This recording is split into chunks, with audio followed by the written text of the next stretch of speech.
live. Let's see what happens.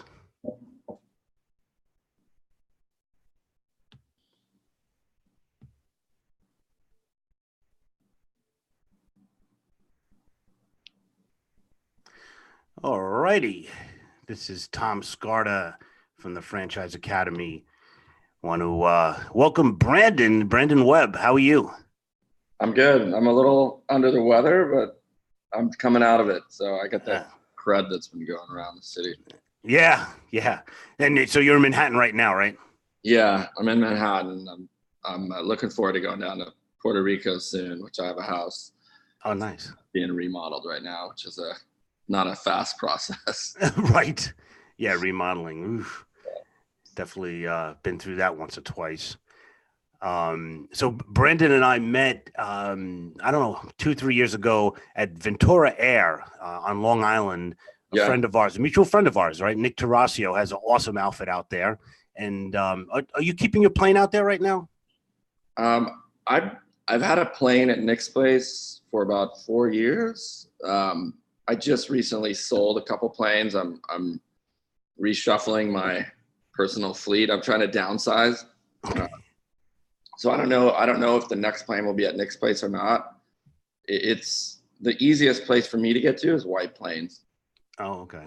It's 25 minutes on the train, but the problem is also Nick's business has grown. He's bought a couple more jets, and he just doesn't have room for me anymore. So it's a good problem for him, bad problem for me. Yeah, that's true. Yeah, and a bad problem for me too, because he got rid of all the Cherokee Pipers that I was training on over there, and so I'm like, oh man, and I feel guilty. I don't want to go to another, school. So got to figure something out. He's like, why don't you just buy one? I'm like, well, I don't know if I'm ready for that. I have 94 hours, but I need a little bit more before I buy one, I think. I mean, they're cheap to buy. You can buy a Piper, so that's not pretty inexpensive. A lot less than what people would guess.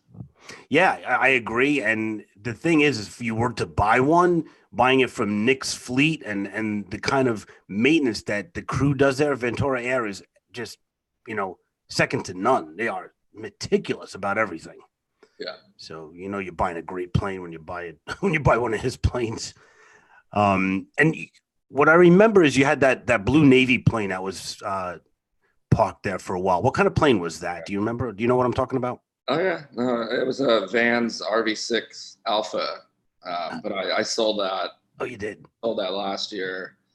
I bought a military plane called a TB-30, which was one of the best planes I've owned. But I put that. I ended up making some money off that sale recently, and then put a deposit on another one just like it. So, but I won't get it until the springtime. Fun. That's so fun, though, right? I mean. Yeah, I love flying. It's a passion for sure. Yeah, it is. I think it is your biggest passion as I watch you on Instagram and all the other social media out there. Yeah. So, so Navy SEALs, did you come from a military family? No, my parents were hippies. My dad was burning draft cards in the 70s. He was from Canada. My mom's American. And I can give you the quick story, but please. He married my mom, moved her up to Canada, had myself and my sister. I was in Canada in the middle of like the Rocky Mountains, east of Vancouver, and just kind of grew up in the wild. And my dad had a construction company up there. He ended up losing the business and deciding to pursue his and my mom's lifetime dream was to get a sailboat and cruise around the world. So we moved from Canada when I was about 10 years old, bought a 47-foot sailboat. They moved the family on the boat. We lived in California, and we sailed from Vancouver to California. Lived on that boat 5 years, sailed all over the world, Mexico, South Pacific. Wow. I grew up working on boats. I got my first job when I was 12, working for tips on a scuba diving boat out of Ventura Harbor. And so I worked summers and weekends, and it was a great experience. I learned how to the captain taught me how to dive. I essentially grew up on that boat, and the last big trip my parents took us on, I was about to turn 16, and by that time I was a full paid deckhand. I would, as a 15-year-old kid, drive the boat an hour, take an hour shift, driving the boat at 2 a.m. through the shipping channel with 40 passengers sleeping below. So I was a pretty competent deckhand and diver, and went on this big trip with my parents. And I made it to Tahiti, and my dad kicked me off the boat because we were like just butting heads. And he said, "Look, it's obviously you don't want to be here." And it was like having two captains on the ship. We were arguing about everything. And I knew a lot, but I also had a chip on my shoulder. But I learned an important lesson that there can be only one captain on the ship. That was my dad. So I left home in Papeete, Tahiti, and found a boat that was sailing to Hawaii. I crewed on it to Hawaii, came back, finished school, joined the Navy, and spent a couple of years as a search and rescue swimmer in the Navy, but joined to be a SEAL. These days you can apply and go straight into the training program. When I joined, you had to take a regular job and then apply. So I applied twice. The first time I got denied. The job I was in, it was a search and rescue swimmer in helicopters, and it was a undermanned job, so they didn't want to let me go. No. Then I just became such a pain in my chief's ass the second time around that he was like, "Okay, you can get out of here now." And I classed up with Navy SEAL training. Is called BUDS. It stands for Basic Underwater Demolition SEAL Training. And I was BUDS class 215. We started with around 220, and 23 originals graduated seven months later. So that's kind of how I made it into the SEAL community. But yeah, I could keep going if you want. No, it's not the average childhood. First of all, two little business lessons that you brought out. One is there only could be one captain on the ship. Yeah. And the second lesson was, wow, I just blanked out. What did you just say? You need to, yeah. Oh, wow. I'll tell you this, the reason I decided to join the Navy is because I had really good mentorship and a group of mentors on the boat that I worked on. The captains and the other deckhands really took care of me. I was a little mature for my age, but I was still a 16, 17-year-old kid. Right. And off of the boat, I had a group of friends that were my age that were just getting into bad stuff. Right. I lost one of my childhood friends to drug addiction. Mm-hmm. And so I recognized at an early age, with the help of the captain and crew of the boat I worked on, that your environment really does matter. And I knew I needed to get out of there. And so that's why I joined the Navy, to have it pay for my school. I didn't want to, get into student debt. And I figured the GI Bill, which is an excellent program, I would join the Navy. And I'd read a book about the SEAL teams by Dick Marcinko, the first guy to really write a book about it, called Rogue Warrior. Mm-hmm. And I became fascinated, and I saw it as a way to not only serve the country, but challenge myself personally. Yeah. But my lesson learned, fortunately, was you have to surround yourself with the right kind of people. And I still practice that today. It's one of the reasons I'm a member of, I've been a member of the Entrepreneurial organization, where actually, I met our mutual friend, Nick, and then I joined the Young Presidents organization about 2 years ago. And I went from being like, big fish, small pond. Now I'm a small fish in a big pond, and with sharks swimming around. I run a low 8-figure business, but the guys in my chapter, I think there's about 70 of us in the New York City chapter, and the revenue generated by that group is in the hundreds of billions of dollars. So I'm definitely a small fry compared to that, but it forces me to kind of raise my game and think about things differently at a level that somebody is running a $3 billion fintech company thinks. And so it's a great environment for me to be around. Right. And that's, lesson number 3. So lesson number 2 that slipped my mind was that persistence pays off, being a pain in your chief's butt and getting into that, SEAL training, being let go of the other mission you were on, the other assignment you were on. And then this third lesson, fantastic. And so, and persistence, it's a good point you brought that up, because look, I was devastated. I joined to be a SEAL and I applied at every training command that I was in after boot camp to go to the program. And I just kept getting denied after denied. And then when I dropped my first official package, I thought it was a shoo-in. And then the squadron just said, look, we don't want to let you go. And it was really frustrating, but the perseverance, I think a lot of people give up too quickly. You just got to realize, like, life is going to throw up roadblocks in your way, and you just gotta go around or over them or through them sometime. Yeah, for sure. And even my chief, it was an example of, like, he wasn't a very good leader or a good chief. He gave me a really, it's the first time I really stood up for myself. This guy was from the South, and he played favorites. He didn't like the fact that I grew up on a sailboat. Like, he just, he was just really biased towards some of the guys in the shop. And I had, at the time in my rank, I was an E4. I was the most qualified E4, and I held a collateral job, essentially giving air crewmen official check rides in the back of the helicopter. So simulating emergencies. And I had to go to this school to get qualified, and there was no E4 that had that qual. It was usually an E2 ranks above, but my chief gave me a really crappy eval.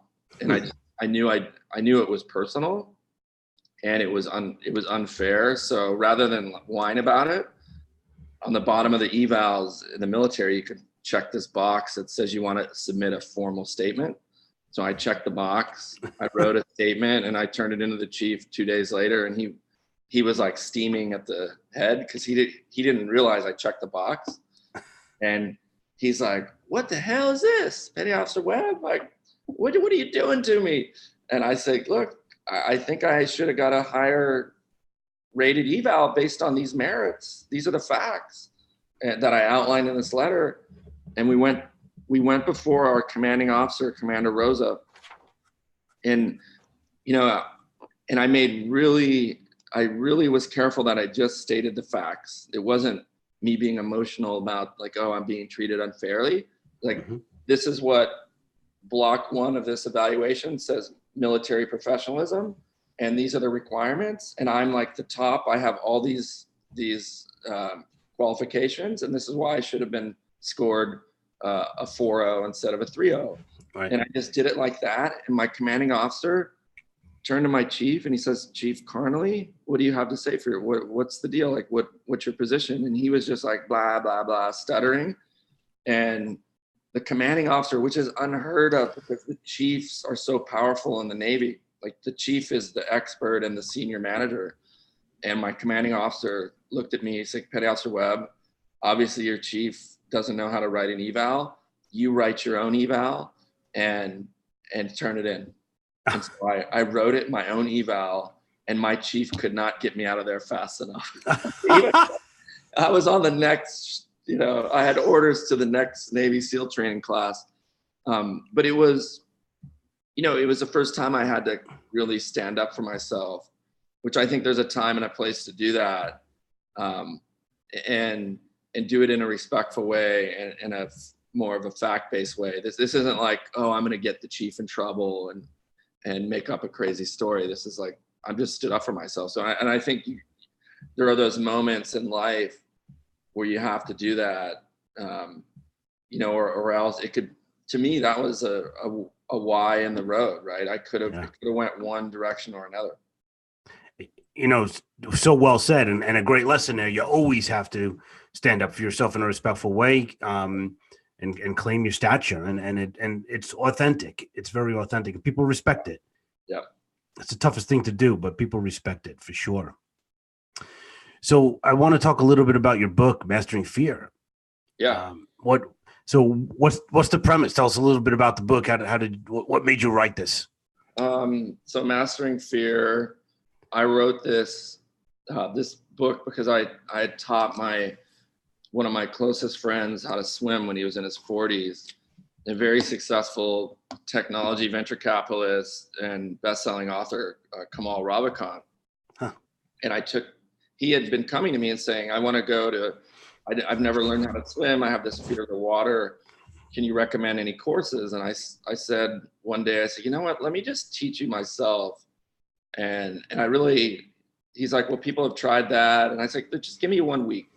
Mm-hmm. And so I took him and I thought about how I was going to train him, and I wanted to take these very small steps and build upon that and use some of the techniques that I had learned as a sniper instructor working with the top mental management professionals in the world. And so I developed this 1 week curriculum for Kamal. And this was a guy that basically, when we got in the pool the first time, couldn't even jump in. He was gripping the stairs, entering in the water backwards, and like clutching the side of the pool. That was Monday. And I would do these drills with him first, like face in the water, out of the water, in the water, out of the water. So you get used to breathing, because a lot of people are uncomfortable with the water. They don't like putting the face in the water. Right. And he did it 100 times and he's like, okay, I get this now. It's boring. On to the next. So I made these small steps and told him to go home and visualize at night, like practice in your head.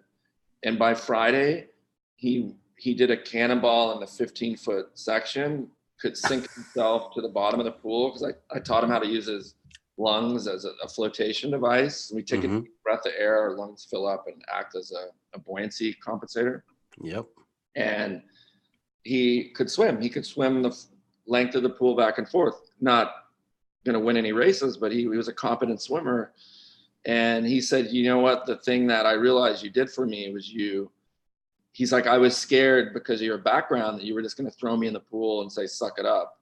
I was like, no, that's not the right way to teach. And I think that's a very common misconception. One of the things I hate about that movie, American Sniper, is during the sniper training scene, the instructors are screaming and yelling at the students. And that's not the way we teach. You know, we were very like Zen and in their heads, and giving them these like tools to deal with self-talk and visualization and visualizing perfection. So Kamal had that same, probably perception or bias. And then he said, the thing that you did for me was you helped me confront and overcome this fear. And then you taught me how to swim. Then you taught me the strokes. And that's exactly what I did. And he said, you have to write a book about this because you changed my life. And I was on the subway back with him. That day, I wrote a note to my agent, Alyssa Rubin at Paradigm. And I said, hey, I have this idea for this book. And so I wrote the proposal the next day, and we sold it to Penguin the same week. And that's how the book came about. And it's not, it's in YPO, we have a thing where we share experience. We try not to give advice. And that's kind of what this book is. It's me sharing my experience with fear, because everybody has fear, and sharing other stories of people with their fear, whether it's career related. I talk about a good friend of mine, Betsy Morgan, who was the first institutional CEO of Huffington Post. She left a very promising media career at CBS and to go take over the role of CEO at Huffington Post. And Les Moonves, which was a very powerful guy in media, he laughed at her and he says, I can't believe you're leaving. Who the hell is going to read the news on the internet? Right.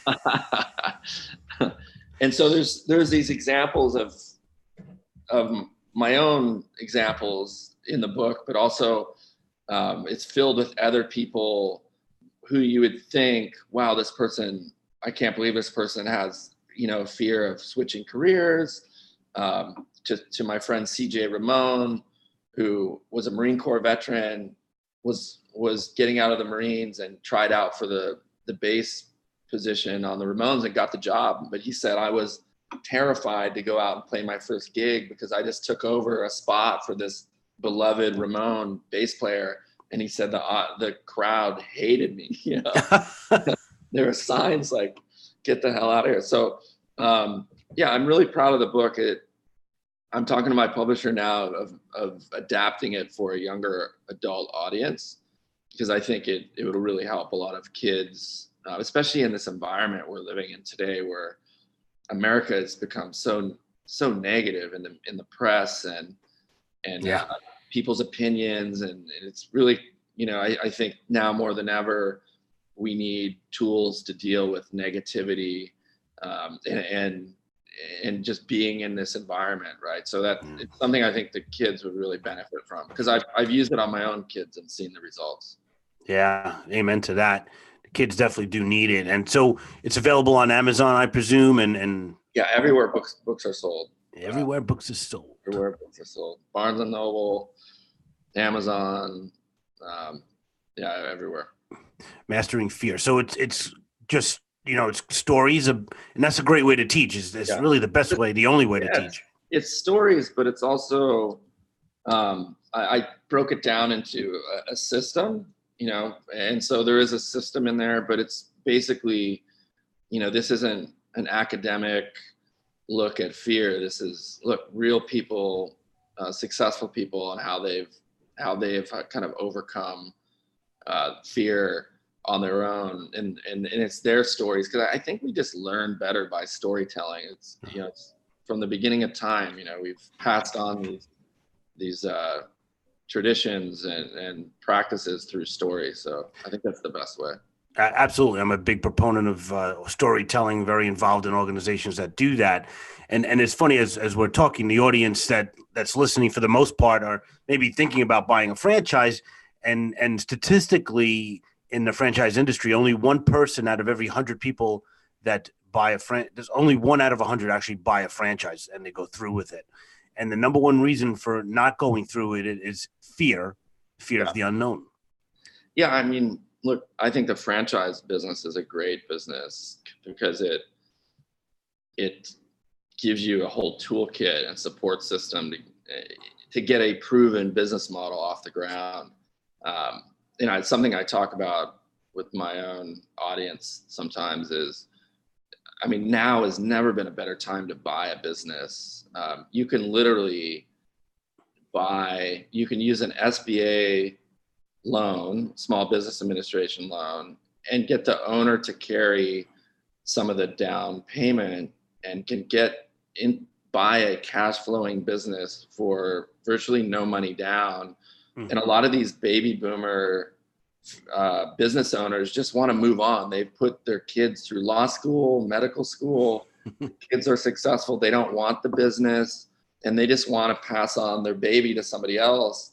And they're willing to do creative financing. And I'm talking about businesses that are generating, you know, $5 to $10 million in top line revenue, that are producing, you know, net income of 300,000 plus. And that, you know, it's an amazing opportunity out there to instantly, you know, plug in, especially on the franchise front, because once you get one franchise up and running successfully, I know a guy that owns 100 plus White Castles. Oh, wow. And he's generating over 150 million a year in revenue. So that's the thing. Once you get the system, you can go buy another.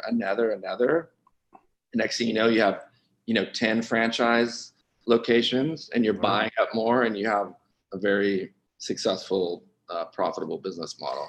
Yeah. And what I always share with folks is that, you know, franchising is a business with training wheels. So, and that's why I bought a franchise, because prior to that, I was just, you know, a government worker in the New York City transit system as a subway conductor. And I needed somebody to hold my hand. Yep. And also, to your point, there's really not too much of a barrier to get into a business. You could really start anything you want. The barrier is scalability. People just don't know how to get out of their own way to grow it, and franchising helps with that as well. Yeah, no, I think the franchise I've been talking to a lot of military transitioning folks about how good franchises are as an opportunity, because the military transition is tough. It's especially if they've been to combat and had some trauma, but that getting into a franchise is a very structured environment, which I think is a lot better than in some cases to people that just get out and they're in a completely unstructured environment, and that causes a lot of problems. So that's what I do like about the franchise for the veteran entrepreneur, is it provides that structured environment they're used to. And Yep, I wasn't planning on talking about that, but let me bring it up since you did. So veterans are really the number one franchise owners in concepts all over the country, and there's 4,000 franchises in 90 different industries, and there's a lot of help. So there's something called the VetFran organization that's administered by the International Franchise Association, which automatically gives veterans a discount on franchise fees. In addition, just personally, I give a free book to any veteran that requests one. You just have to send me an email. It's actually in my email signature. Anybody who wants a book, I have a book called Franchise Savvy, the 6 strategies that pros use to pick a top performing franchise. So totally easy. Just email me if you want a book. It's tom@thefranchiseacademy.com. And I'll have your book, Brandon, on my site as well. The link to Amazon, you could just pick it up there or right to your website as well. Who is someone dead or alive that you would love to have lunch with? Oh, dead or alive. I would say dead. It would be probably Einstein. Only because I'm super fascinated with just the whole meaning of life and the universe, and just he's such a fascinating mind. Alive, I would say one of the top ones would be Colin Powell, and I'm actually fortunate enough to our YPO chapter is having dinner with Colin Powell in November, so I'm really excited about that. Oh wow! Because I've heard he's like. And I know he's an incredible guy, but I'm just really, one of the things I'm struggling with lately is just how much America has lost its way with regards to foreign policy overseas. We have been in Afghanistan almost 20 years, and I don't know why, and nobody can give me a good answer. And I've asked politicians, they don't know, or they admit they don't know, or they give me a different answer. And that's like not a good place to be as a country. And, Syria as well, like we're kind of half in, half out to Syria, and people don't understand.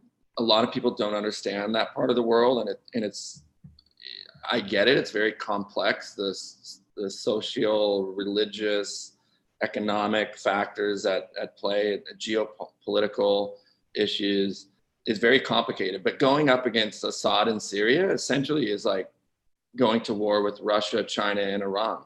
Right. And that's something I don't think a lot of people understand. Even in Washington, D.C., I would be shocked if most of those politicians could find Syria, the capital of Syria, Damascus, on a map without the help of a smartphone. And so that's why I would pick Powell, because I'm like, what the hell are we doing? Like, how do me and my fellow, business leaders, kind of like, what can we do? Because not only that, but even at home, right? We've got this situation in America where we really don't have a middle class anymore. That's why another thing, when I look at these politicians saying we're going to build back, we're going to improve the middle class, build up the middle class, I'm like, it's gone. Like the middle class is gone largely. Right. The income disparity is so wide and it happened relatively quickly that nobody's really talking about it. But that's why our politics have been pushed to the extremes, because these politicians have to pander to one group or next. And that's why it's, socialism and one end, and, and tax relief for the top 1% at the other. But anyway, I'm on a full ramble right now. That's the stuff that I think about, because I love this country and I want America to be a better place, but we we all have to kind of pitch in and do our part. Like that to me is very clear. And so the more smart people I can talk to, like a Colin Powell, just the better off I'll be to kind of pitch in and do my part. Absolutely. And I agree with you on all those points. I actually had the opportunity to hear Colin Powell speak at a franchise association meeting about 5 years ago, maybe a little bit longer than that, actually. And he was great. Oh, my God, what a great speaker, just telling stories. One thing that I remember he said, he's like, one day you got this whole security force and you know, you got your own jet. Next day, you're nobody. Yeah. You know, it's like it was like very, very weird for him. So what businesses are you in right now? We kind of skirted around that, talked a lot about SEALs and all that, but businesses, what are you doing? I was in a startup logistics company, but I ended up selling my share to my partner. And now I'm really focused on the business that I've had 7 years now. And I have 2 brands we're digital media, and our digital media content brand is sofrep.com. Under Sofrep, we've got, podcasting network, we've got video productions. We do a lot of digital print content related to foreign policy, gear reviews. We're just starting to cover, we have one of our journalists, and all of our journalists are former military. So that's kind of our unique selling angle.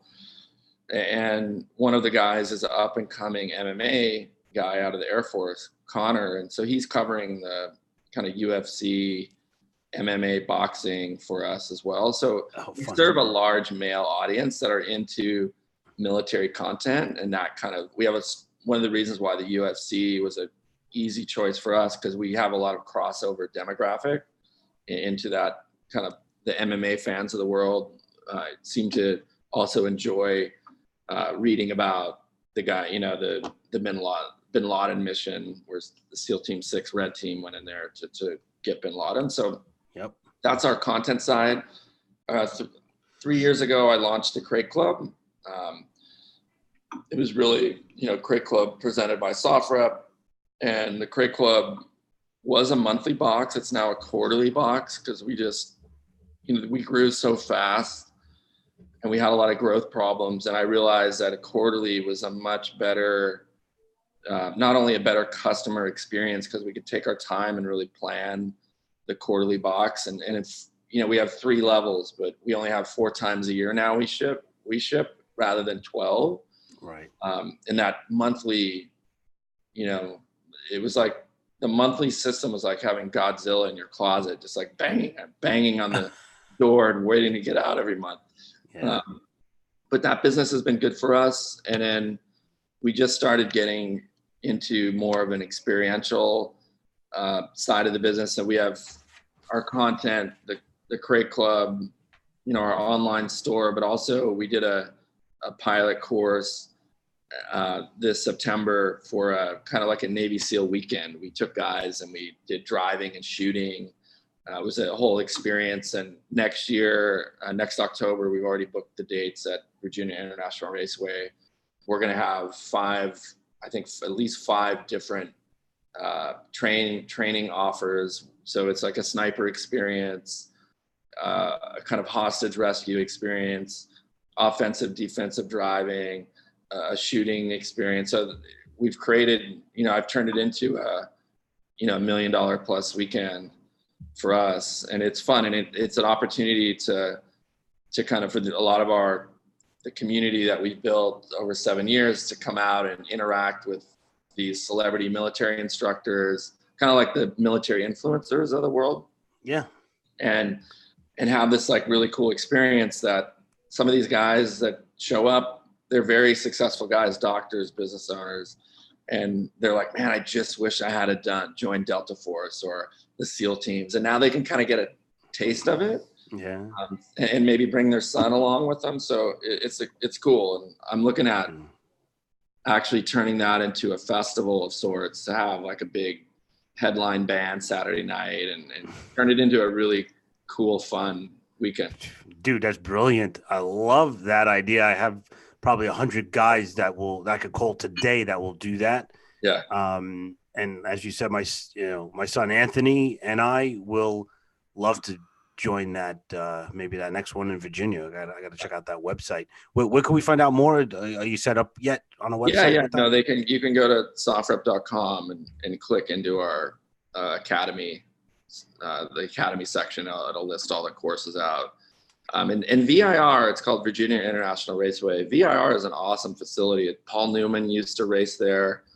But they have not only an insane driving track, they have off-road driving, shooting ranges, it's like a adult Disneyland of sorts. I didn't know that. That's great. And so the website is soft, SOFT. SOFREP. It stands for Special Operations Forces Report. SOFREP. SOFREP. SOFREP. Got that. Well, cool. What advice would you have to someone looking for a business, starting a business or starting a franchise right now? I would say try and find a business that is aligned to something you're interested in, because when the business is interesting and kind of feeding some part of your passion, it doesn't feel like work. And I feel like when you have that interest and passion behind the business, it helps you kind of get through the tough times. Because I was talking, I just became a member of the Bunker Labs community, which is I just spoke at their inaugural gala this week. But Bunker Labs, they are an incubator that helps veterans get into entrepreneurship. But one of the guys there was very successful guy. He started Plated and sold it to Albertsons for I think $300 million. But he says we all have these WIFIO moments, and WIFIO is I gotta think of the acronym. It's we're fucked, it's all over. It's like one of those moments, like we're fucked, it's all over. So WIFIO, everybody has those WIFIO moments in entrepreneurships, and if you're passionate and really believe in what you're doing, I think that helps you get over those tough times. But back to the business itself, it's never been a better time to buy a business. When you look at the top people in the world from an income perspective, I think it's something like 70% of the top 1% are business owners. Right. So then that's a reason for that. It's business ownership can be transformational. And I always love the person that says money doesn't matter, because I would say in most cases they don't have money. Right. And that's why they're saying that. And look, the fact of life is money does matter to a certain point. If you have more money, you can get the best healthcare. If you have more money, you can get the best education. And that's the facts of life. Like, to a certain degree, like, time is the most valuable thing we have, right? But at a certain level, especially if you have a family, which I do, and you have that responsibility, I'm after hitting my numbers, so I know that my family's secure. Not that I'm going to spoil my kids. It's just the fact that they can go to school with no debt, and if God forbid something happens to them, I can get the best healthcare on the planet for them, because they deserve it. And if you don't have that money, you're not going to get the best healthcare. We've all, poor people go to hospice where wealthy people would go seek treatment and extend their lives longer. And that's just the shitty fact of life, but that's the way it is. Yeah, no, I hear you on that. It's a blunt fact. And, and if you make a lot of money, you could give it away to your favorite, charities or people or whomever. I mean, churches, whatever, synagogues, mosques, whatever you want to do. And that's the reason to do it, is to go up a level for yourself. And by doing that, you bring others with you. And, money, people that have money it's just a bad rap. It's just a bad narrative, and it's silly. Yeah. So what is one myth about entrepreneurship that you would like to bust right here and right now? I've got one. So what I'm seeing in the modern, up and coming entrepreneur is this myth of I need to raise money to start a business. And that's total bullshit. I started my company with $10,000 of savings and I had one friend of mine that put in, I think he put in 60 grand. So we took $70,000 and turned it into a 8-figure business. Right. That's a pretty efficient use of capital. Yeah. I've done a small SBA working capital loan a few years back. So I think the myth that you are going to go, oh, I just got to raise money for this business is bullshit. Mm-hmm. And look, there's all sorts of businesses, but I would say 98% do not require. They're 98% of the businesses that people are going to go out and start or buy. It's not the next Uber or the next Google, right? So in those there's a reason those businesses need an incredible amount of capital to get off the ground, because they're trying to accomplish, change people's lives in some cases. So, and they're commonly referred to as these unicorn businesses, right? But most of the businesses aren't unicorns. So you really you can just sell some shit, make the money and reinvest it and grow your business that way. And I think that I see a lot of these entrepreneurs out there, they're thinking, oh, I got to raise, and look, there's nothing wrong with raising a little bit of money, but thinking that, oh, I got to go raise $1 million to do this business. I'm like, that's not required. And most savvy investors will look at them and go, yeah, these guys don't know what they're doing, and plus, why would I look? There are restaurants in New York City that generate 15 million plus a year in revenue, but is that restaurant going to sell in 10 years for $500 million and return a 10, 20x on your investment? No, the savvy investor knows that that's not the kind of business. That's why I invest in tech and real estate, because tech, it's those, you're placing like small bets that return big. So that would be like the one myth I would say. Most entrepreneurs, and because they're not used to driving sales, raising money becomes almost like a like welfare program of fundraising, right? Oh, we're out of money, we got to raise more. Right. It's like, no, actually, you got to sell stuff, That's great. And if you're not selling stuff, maybe you look at being in a different kind of business, Right. People aren't buying your stuff. And so it really does come down to sales. Yeah. Well, yeah, that's really, you got to be driven, that's for sure. But you could learn sales really well too. There's a great organization called Sandler Sales, and Sandler not only teaches you sales, but teaches you how to live a life of positive influence. And and it happens to be a franchise. And by the way, you could get into a franchise like that and make, a lot of money for a $50,000 investment. You don't need $1 million to start a franchise either. Yeah. So I am a fan of the franchise model, just because it is a relatively easy way to access a proven system, and it's scalable. You can take that franchise knowledge and go into new territories, buy franchise rights overseas, different states, countries. So it's a great model. Yep, it is. Yeah.